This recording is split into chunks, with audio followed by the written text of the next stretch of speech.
Stop starving your plants. I know that sounds dramatic, but it's the honest truth for most cucumber plants out there. By the time you see yellowing leaves, stunted growth, or bitter-tasting fruit, the damage is already done. Your plants have been quietly suffering, struggling for nutrients and water, long before they ever showed you a single symptom. It's a silent struggle that costs you pounds and pounds of harvest every single season. But what if I told you there's a better way? A way that our grandparents and great-grandparents knew instinctively, using simple, powerful techniques that worked with nature, not against it. These aren't complicated, expensive solutions you'll find in a garden center catalog.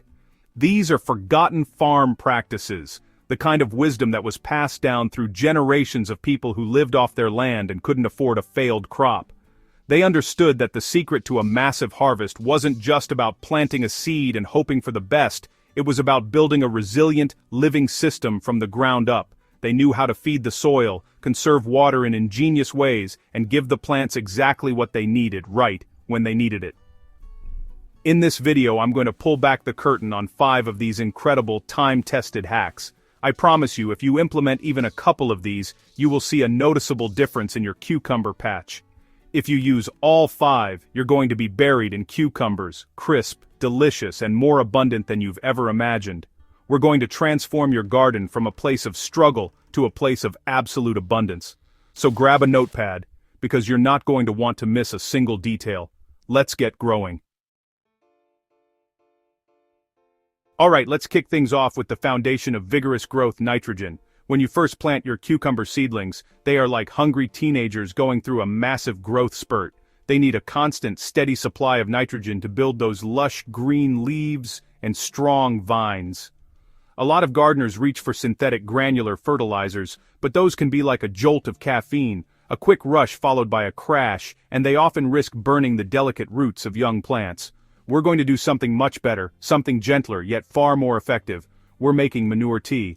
Now, before you click away, hear me out. This isn't just about throwing fresh manure into water. That's a recipe for disaster, as fresh manure is hot and will absolutely scorch your plants. The key here is using well-aged, fully composted manure. I'm talking about manure that's at least 6 months to a year old. It should look and smell like rich, dark earth, not like a barnyard. This aging process breaks down the harsh compounds and makes the nutrients bioavailable. Think of aged manure as a slow-release nutrient capsule, and the tea is how we unlock it. To make it, you'll need a permeable bag, a burlap sack, an old pillowcase, or even some pantyhose will work. Fill this tea bag about 1/3 full with your aged manure. You don't want to pack it in too tightly. Leave some room for the water to circulate, and extract all that goodness. This is the heart of our operation, the source of that critical early-stage fuel. Next, you'll need a 5-gallon bucket. Submerge your manure tea bag into the bucket and fill it with water, preferably rainwater or dechlorinated tap water. Just let your tap water sit out for 24 hours to let the chlorine gas off. You want to let this mixture steep for about 24 to 48 hours. Give it a stir once or twice a day to help agitate the contents and get a good, rich extraction. You'll know it's ready when the water turns the color of weak black tea. This color is your signal that the nutrients have been successfully transferred into the water. If it looks super dark like coffee, you've made a strong concentrate. This is a living liquid, teeming with beneficial microbes and perfectly balanced nutrients. It's not just nitrogen, it's a whole symphony of micronutrients that synthetic fertilizers just can't replicate. It's food that the plant recognizes and can use immediately without any stress. Now for the application, which is just as important as the brewing. You never want to apply this tea full strength, especially on young seedlings. The rule of thumb is to dilute it until it's the color of very weak tea, a light straw yellow color. For a freshly brewed batch, this is usually a ratio of about 1 part tea to 10 parts water. This dilution ensures you're feeding, not flooding, the plant system with nutrients. When your cucumber seedlings have their first set of true leaves, it's time to feed. Water the soil around the base of the plant with your diluted manure tea, avoiding splashing the leaves if you can. Do this once a week for the first 3 to 4 weeks after transplanting. This consistent, gentle feeding is what fuels that explosive initial vine growth and builds a strong framework for the plant to support a massive harvest later on. You're not just adding nitrogen, you're inoculating the soil with life. The microbes in the tea get to work in your soil, further breaking down organic matter and making even more nutrients available to your plant's roots. It's a positive feedback loop. You're building a healthy soil ecosystem that will support your cucumber plant throughout its entire life cycle, setting the stage for incredible results. This is the first and maybe the most crucial step. Next up is a hack that is pure genius in its simplicity, a technique that directly addresses one of the biggest reasons for stalled growth and bitter cucumbers' inconsistent watering. Cucumbers are over 90% water, so when they experience even short periods of drought, the plant panics. It stops growing and the fruit it's trying to produce becomes stressed, leading to that dreaded bitterness. We're going to build an insurance policy right into the soil, a buried water battery. This battery is simply a reservoir of organic material buried directly beneath the root zone of your cucumber plant. The best materials for this are things that act like a sponge, soaking up excess water when it's plentiful, and slowly releasing it back to the roots as the soil begins to dry out. My favorite materials are media group, hand-holding rotted, punky wood, partially decomposed wood and gardenized stock distribute equally. Partially rotted wood, often called hugelkultur logs, or a thick layer of straw. Both are fantastic at holding moisture for long periods. Let's talk about how to do it. Before you even think about putting your cucumber plant in the ground, you need to dig. You're going to excavate a hole that's significantly larger and deeper than you normally would for a small transplant. Aim for a hole that's at least 18 inches deep and just as wide. This is where you're going to install your water battery. It might seem like a lot of work up front, but trust me, the payoff is enormous. Now, take your chosen material. If you're using wood, find some old, punky, partially decomposed logs or branches. Avoid fresh wood, as it will temporarily tie up nitrogen in the soil as it starts to break down. You want wood that's already on its way to becoming soil. Place these logs at the very bottom of the hole. If you're using straw, pack a thick 6 to 8 inch layer at the bottom. Really press it down firmly. Once your sponge-like material is in place, it's time to backfill the hole. Don't just throw the dirt back in. You want to mix the soil you excavated with a generous amount of high-quality compost. This enriches the soil that your cucumber's roots will first encounter, giving them a perfect growing medium. Fill the hole back up, leaving just enough space at the top to plant your cucumber seedling at its proper depth. Now plant your cucumber transplant as you normally would, right on top of this buried treasure. As you water your plant throughout the season, especially during heavy rains, that buried wood or straw will soak up a phenomenal amount of moisture. It becomes a charged reservoir, a hidden oasis, directly beneath the plant's root system. The roots will naturally grow down towards this source of consistent moisture. During those hot, dry spells in the middle of summer when the top few inches of soil dry out in a matter of hours, your cucumber plant won't even notice. Its deep roots will be tapping into the water battery, drawing up the moisture it needs to continue growing without interruption. This prevents the stop-start growth cycle that ruins fruit quality and drastically reduces your overall yield. It's a buffer against the unpredictability of summer weather. This technique does more than just store water. As that wood or straw slowly decomposes over the season and into the following years, it releases a steady stream of nutrients right into the root zone. It also creates air pockets, improving soil structure and drainage. You're not just building a water reservoir, you're building a long-term, self-fertilizing, soil-improving system that will benefit that planting spot for years to come. It's a one-time investment for a multi-year reward. So, we've covered nitrogen for growth and water for consistency. Now let's talk about the nutrient that's responsible for fruit quality, disease resistance, and overall plant vigor: potassium. You know, many gardeners focus so much on nitrogen that they completely forget about potassium until it's too late. A potassium deficiency is actually a primary cause of yellow, misshapen fruit and can contribute to issues like blossom end rot. We're going to get ahead of this by feeding our cucumbers potassium early and often with a simple wood ash solution. Wood ash is an incredible old-school soil amendment. It's a concentrated source of potassium, calcium, and a host of other essential trace minerals. The key is to use the right kind of ash. You want to use ash only from hardwoods, like oak, maple, or fruitwoods. Never ever use ash from charcoal briquettes, pressure-treated wood, or painted or finished wood, as these contain chemicals that are toxic to your soil and your plants. Pure, clean hardwood ash is what we're after. Making the solution is incredibly simple. We're not applying the ash directly to the soil, as that can create clumps and can drastically raise the soil pH in one spot if not done carefully. Instead, we're making another tea, a mineral-rich liquid feed. Take about 1 cup of your sifted hardwood ash, sifting it just removes any large chunks of charcoal, and add it to a 5-gallon bucket of water. Stir the mixture vigorously for a minute or two. You'll notice the water will become cloudy and gray. Unlike the manure tea, you don't need to let this steep for days. The valuable minerals in wood ash are quite soluble, so you can use this solution after just a few hours, or even right away, though letting it sit for a bit allows the larger particles to settle. Give it one final stir before you use it to get everything back in suspension. The timing of this application is critical. We want to give the plants this potassium boost just as they are beginning to transition from vegetative growth to flowering and fruiting. A good time to start is when you see the first tiny female flowers appearing on the vine, the ones with the miniature cucumber behind the blossom. This is the plant's signal that it's shifting its energy towards making fruit, and that's when its demand for potassium skyrockets. Using a watering can, apply this wood ash solution to the soil around the base of each cucumber plant. Give each plant a good drench, maybe half a gallon or so. You're not just feeding the plant, you're also enriching the soil with calcium, which is vital for cell wall development and helps prevent blossom end rot, a common issue often misdiagnosed as just a watering problem.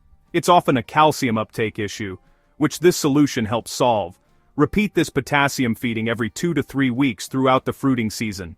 This consistent supply of potassium and calcium will result in cucumbers that are more uniform in shape, have better flavor and crunch, and store longer after being picked. It also strengthens the plant's overall cellular structure, making it more resilient to fungal diseases like powdery mildew, which is the bane of many cucumber growers. Think of it this way: nitrogen builds the factory, the vines and leaves, and potassium runs the production line, meaning the flowers and fruit. Without enough potassium, the factory might look big and impressive, but the production line will be slow, inefficient, and produce a low-quality product. By providing this boost right when the plant needs it, you're ensuring the production line runs at full capacity, churning out high-quality cucumbers all season long.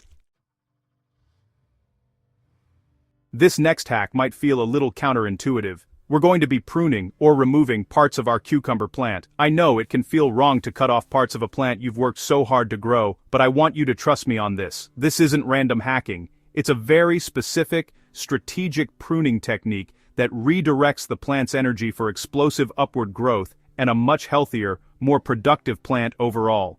We are specifically targeting the first 3 side shoots that emerge from the main vine. A cucumber plant grows with one main vine, and at each leaf node, where a leaf meets the main vine, it will try to send out a secondary vine, also known as a sucker or a side shoot.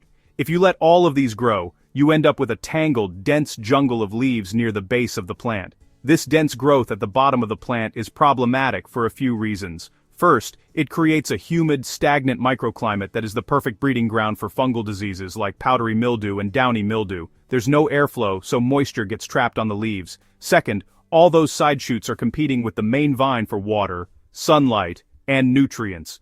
The plant is spreading its energy thin, trying to support a dozen different growing points at once. Our goal is to simplify things for the plant.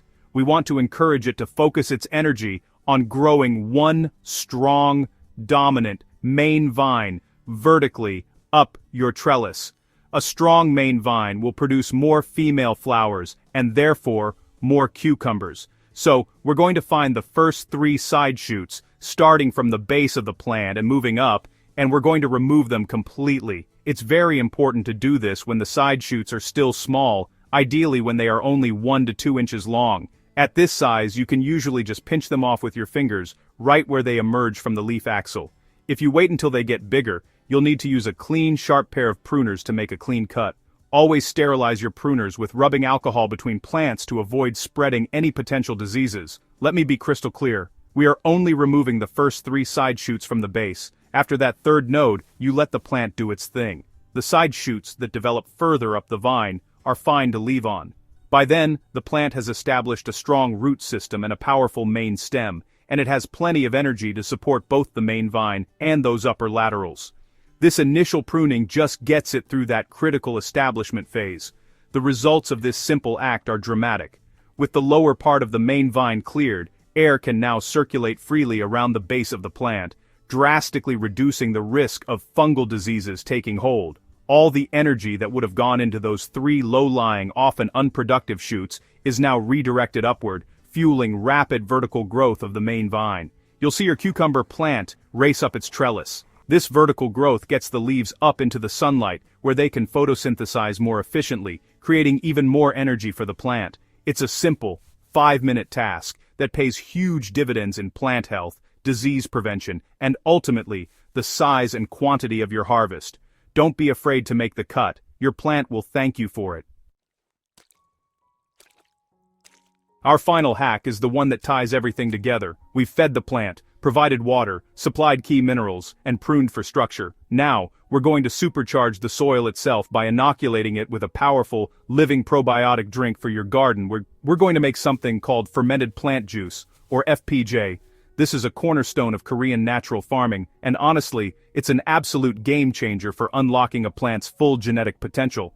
FPJ is essentially a fermented extract of fast-growing plants. When we ferment these plants, we're capturing and multiplying the beneficial microbes, enzymes, and growth hormones that make them grow so vigorously. When you add this concentrate to your soil, you're introducing a thriving army of microorganisms that go to work immediately, transforming your soil into a super-efficient nutrient delivery system for your cucumber roots. Making FPJ is surprisingly simple and uses just 2 ingredients: fast-growing plant material and brown sugar. The best plants to use are things that grow with incredible speed and vigor in your area. Think comfrey, dandelion greens, clover, or even the suckers you just pruned off your cucumber and tomato plants. You want to harvest these plants early in the morning, ideally before sunrise when they are full of life and energy. Do not wash the plant material. It's covered in the native yeasts and microbes we want to cultivate. Roughly chop up your collected plant material. The goal is to break the cell walls to help release the plant's juices. Now, you're going to weigh your plant material. This is important. For every 1 pound of plant material, you will add 1 pound of brown sugar. It's a 1-to-1 ratio by weight. In a clean bucket or jar, layer the chopped plants and the brown sugar, mixing it all together thoroughly with your hands. The sugar will begin to draw the moisture out of the plants through osmosis. Once mixed, pack the mixture down firmly into your container. Place a weight on top to keep it compressed. A plate with a rock on it works well. Cover the container with a breathable cloth, like cheesecloth or an old t-shirt, secured with a rubber band. This allows gases to escape but keeps pests out. Now you just need to store it in a cool, dark place for about 5 to 7 days. During this time, fermentation will happen. The sugar feeds the native microbes on the plant leaves, causing them to multiply rapidly. The mixture will break down, and a dark, sweet-smelling liquid will collect at the bottom. This liquid is your finished fermented plant juice. Strain the liquid from the solids. You can add the solids to your compost pile, and store your FPJ in a jar in the fridge. It will last for up to a year. To use this magical elixir, you need to dilute it heavily. It's incredibly concentrated. The standard dilution rate is 1 tablespoon of FPJ per gallon of water. That's it. Any stronger, and you risk overwhelming the system. We're adding a small, but potent, inoculum, not a heavy fertilizer. This is about biology, not just chemistry. Apply this diluted FPJ solution to the soil around your cucumbers once every 1 to 2 weeks throughout the growing season. The microbes in the FPJ will help break down organic matter in the soil, chelate minerals to make them more available to the plant roots, and even help suppress soil-borne pathogens. You are essentially bringing your soil to life, creating the perfect symbiotic relationship between the soil, the microbes, and your plant. This is how you get truly explosive, healthy growth. And there you have it, 5 forgotten farming hacks that will completely change the way you grow cucumbers. We've covered everything from building a strong foundation with manure tea and a buried water battery, to providing critical minerals with wood ash, pruning for powerful growth, and finally supercharging your soil with living microbes from fermented plant juice. These aren't just tips, they are a holistic system for creating abundance. I know it might seem like a lot, but you don't have to do it all at once. I encourage you to just try 1 or 2 of these this season. Maybe start with the manure tea and the strategic pruning. I guarantee you will see a visible improvement in the health and yield of your plants. But if you're ready to go all in, if you want to experience your best harvest ever and be swimming in crisp, delicious cucumbers, then I dare you to try all 5.